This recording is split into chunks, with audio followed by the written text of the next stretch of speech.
కారం మసాలా కరెక్ట్గా సరిపోయాయి. చపాతీలోకి మటన్ కూర అదిరిపోయింది. ఆ మటన్ నరికి ఆయన పేరే సూరిబాబు అండి. చాలా బాగా మటన్ నరుకుతాడు. మంచిగా మనకి ఎలా కావాలితే అలా చేస్తాడు. మటన్ కూడా ఫ్రెష్ మటన్ వేస్తాడు ఈయన. అందుకే ఈయన దగ్గరే నేను తీసుకుంటాను మటన్ అయినసరికి. ఇప్పుడు మటన్ కూర ఎలా ఉండాలో చూద్దాం. పాన్ ఎడిక్కిన తర్వాత 5 టేబుల్ స్పూన్ ఆయిల్ వేసుకోవాలండి. ఆయిల్ ఎడిక్కిన తర్వాత చిన్నగా కోసుకొని పచ్చిమిర్చి ముక్కలు వేసుకోవాలండి. అలాగే చిన్నగా తరుగుకున్న ఉల్లిపాయ ముక్కలు కూడా వేసుకోవాలి. ఒక 2 మీడియం సైజ్ ఉల్లిపాయలు వేస్తే సరిపోతాయండి. 4 చిన్న ఉల్లిపాయలు ఉల్లిపాయ మసాలాలు చేసామండి. అదే మసాలా అంటే ఉల్లిపాయ ముద్దలాగా మిక్సీలో పట్టేసాం. ఇవి ఒక కప్పు వచ్చింది. ఈ కప్పు కూడా వేసుకొని బాగా బ్రౌన్ కలర్ వచ్చే వరకు, పచ్చివాసన పోయే వరకు అలా కలుపుతూ ఉండాలన్నమాట.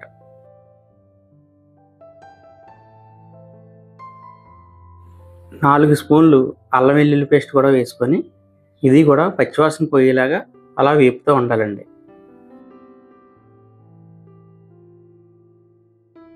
అల్లం వెల్లుల్లి పేస్ట్ కూడా వేగిపోయిందండి. ఇప్పుడు మటన్ వేసుకొని కలుపుకోవాలి. మనం చిన్నగా కొట్టించామండి. ఈ మటను చపాతీలోకి చాలా బాగుంటుందండి. చపాతీలో అయితే అదిరిపోద్ది, హైలైట్గా ఉంటుంది అనమాట కూర. ఈ మటన్ కూర ఎలా వండి చూడండి మీరు, సూపర్ ఉంటుంది అనమాట. మనం ముందు వీడియోలో అయితే కిల్లీ కూర వేరుగా ఉండేవండి, మటన్ వేరుగా ఉండేవం. ఇప్పుడు మటన్ కిల్లీ రెండు కలిపి వండేస్తున్నామండి. ఈ కూరకి ఎలా వండాలో చాలామంది తెలియదు. ఇప్పుడు మనం కిల్లీ ముక్కలను కూడా వేసుకుందాం. ఇలా మటన్లో వేగినప్పుడు ముందు మటన్ వేగిన తర్వాత కిల్లీ ముక్కలు కూడా తర్వాత వేసుకొని వేపేసుకుంటే సరిపోద్ది. కూర కొంచెం బ్లాక్గా వస్తుంది కానీ కూర మాత్రం అదిరిపోద్ది, మంచి టేస్ట్ ఉంటుందండి కిల్లీ కూర. మూత పెట్టి 10 నిమిషాలు ఉడకనివ్వాలి. మూత తీసి చూద్దామండి. 10 నిమిషాలు అయింది కదా, ఇంకా నీరు ఉంది. ఆ నీరు అంతా కూడా మొత్తం ఆవిరయ్యేలా మనకు అలా కలుపుతూ ఉండాలన్నమాట. ఈ నీరు అంతా దగ్గరికి అయ్యే వరకు ఈ మటన్లో ఉన్న నీరు వస్తూ ఉంటుందండి. మటన్ అని చికెన్ అని ఏదైనా అలా నీరు వస్తూ ఉంటుంది. ఆ నీరు అంతా ఆరిన తర్వాత మనం తర్వాత ప్రాసెస్ చేయాలి. ఇప్పుడు కల్లుప్పును కూడా వేసుకుందాం. మేము కల్లుప్పు వేసుకుంటున్నాం అండి. సాల్ట్ కన్నా కల్లుప్పు అయితే కూరలోకి చాలా బాగుంటుంది. సాల్ట్ అయితే ఫ్రైలో కట్టయితే సాల్ట్ బాగుంటుంది. మన కూరలో కాబట్టి కల్లుప్పునే ప్రిపేర్ చేయండి మ్యాక్సిమం. తర్వాత కారం కూడా యాడ్ చేద్దాం. కారం 2 స్పూన్లు వేసానండి. అంటే కారం కొంచెం ఘాటు ఎక్కువగా ఉంటుంది. ఇది అంతకుమించి కొంచెం 2 స్పూన్లు వేసాను. మీకు కిల్లీ కూర కావాలంటే సపరేట్గా ఉందండి, ఒక వీడియో ఉంది. ఆ వీడియో మీరు చూడకపోతే ఎంటర్ స్క్రీన్లో పెడతాను, చూడండి. లేదా పైన ఐకార్ట్లో కూడా పెడతాను, చూడండి. ఎందుకంటే కిల్లీ కూర చాలా బలం అండి. పిల్లలకి గట్ట బాగా పెడితే బ్లడ్ బాగా పడుతుంది. బాగా ఎగిపోయింది. మూత పెట్టేసుకుందాం. మూత పెట్టి 5 నిమిషాల తర్వాత చూద్దాం. ఇంకా కాస్త ఆయిల్ ఉందండి. ఆయిల్ చూసారు ఎలా తేలుతుందో. ఇప్పుడు మళ్ళీ మనం బాగా కలిపేసుకొని అడుగు పట్టకుండా అటు ఇటు కలుపుకోవాలి. ఒక స్పూను ధనియాల పొడి కూడా వేసుకుందామండి. ఒక స్పూను గరం మసాలా కూడా వేసుకుందామండి.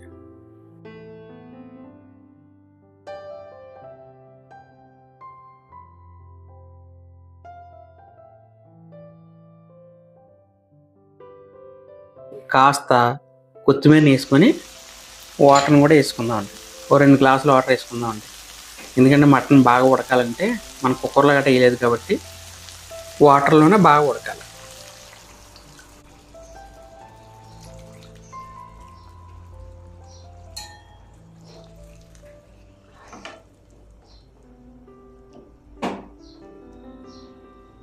మూత పెట్టి హై ఫ్లేమ్లో 10 నిమిషాలు ఉడకనివ్వాలి.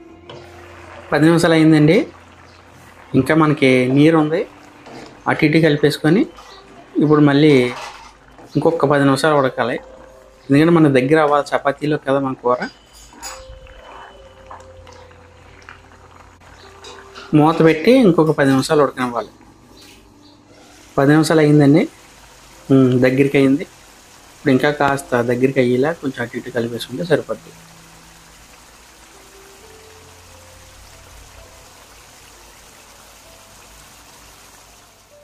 ఈ మటన్ కూర చపాతీలోకి, రైస్లోకి కూడా చాలా టేస్ట్గా ఉంటుందండి.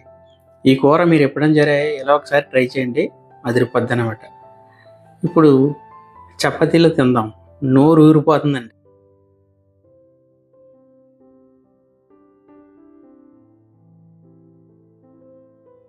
వీడియోలు ఎంత ఎక్కువైందని చపాతీ కాల్చడం చూపించట్లేదండి.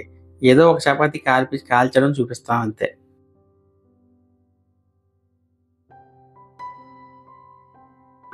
ఫ్రెండ్స్, ఈరోజు మటన్ కూర చేసాం కదా, ఈ మటన్ కూర చపాతీలో తిందాం.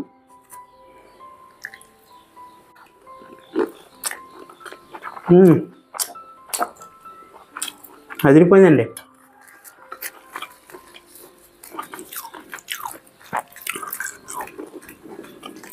ముక్క బాగా ఉడికింది.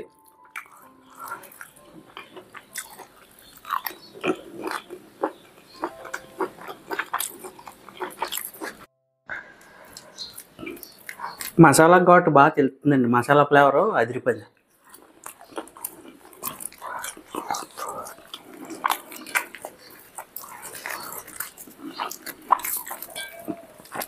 చపాతీలోకి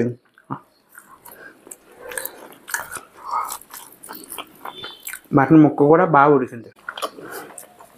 ఈ మటన్లో కాకుండా మనకి చికెన్ బొబ్బట్లా చేసి నెక్స్ట్ వీడియో పెడదామండి. అది కూడా అదిరిపోద్ది. మీరైతే ఇలా చపాతీలో చేసుకొని కూర సూపర్.